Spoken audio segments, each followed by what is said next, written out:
News India 27 नव्या पिढीचं नवं माध्यम। इतिहासामध्ये पहिल्यांदाच रायगडावरती वारकरी व धारकरी यांचा दिंडी सोहळा भाऊसाहेब डांगे व सारूळ ग्रामस्थांच्या वतीने पालखी सोहळ्याचे आयोजन करण्यात आले होते।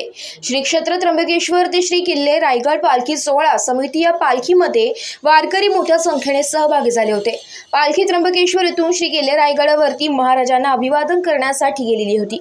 श्री किल्ले रायगड हिरकणीवाडी येथे पालखीचा मुक्काम होता। मुक्कामाच्या ठिकाणी अखंड हरिनाम सप्ताह पारायण सोहळा आयोजित केला होता।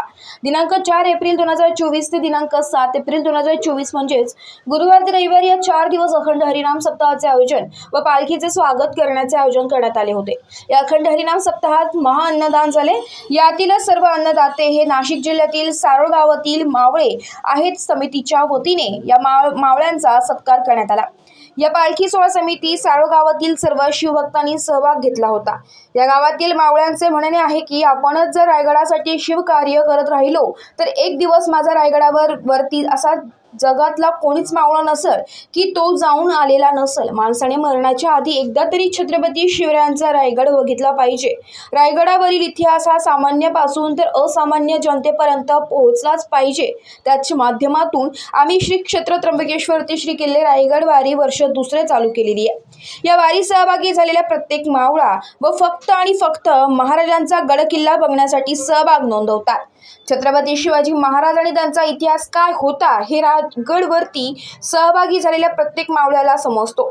जर गडकोटच वाचले नाही तर आपण पुढच्या पिढीला काय मेसेज देणार आहोत, यासाठी गडकोट संवर्धन ही काळाची गरज आहे आणि ती केलीच पाहिजे। याचमध्ये आम्ही श्री किल्ले रायगड वारीचे आयोजन केलेले आहे। या माध्यमातून नाशिक जिल्ह्यातील प्रत्येक गावातील मावळ्यांना आम्ही श्री किल्ले रायगडांचं दर्शन देणार आहोत।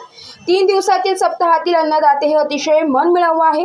नाशिक जिल्ह्यातील सारोळ गावातून श्री किल्ले रायगड येथे होते आलेल्या सप्ताहाला दरवर्षी आम्ही अन्नदान करणार असे सर्व गावातील शिवभक्तांनी सांगितले।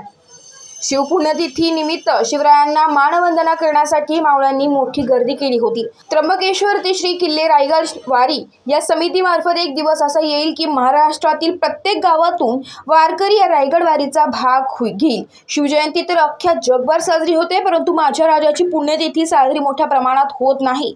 यामुळे आम्ही थेट रायगडावरती महाराजांची पुण्यतिथी करण्याचा निर्णय केलेला आहे। दरवर्षी शिव पुण्यतिथीला आम्ही श्री क्षेत्र त्र्यंबकेश्वर ते श्री किल्ले रायगड वारीला येऊ।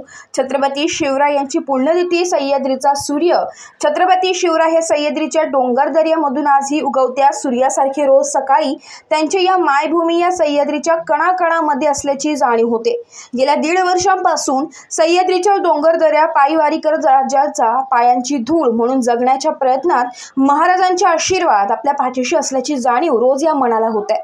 गडकिल्ल्यांवर असलेल्या दगडी इमारती हाताने स्पर्श करून पाहता महाराज आजही या पवित्र दगडी वास्तूमध्ये असल्याची जाणीव होते।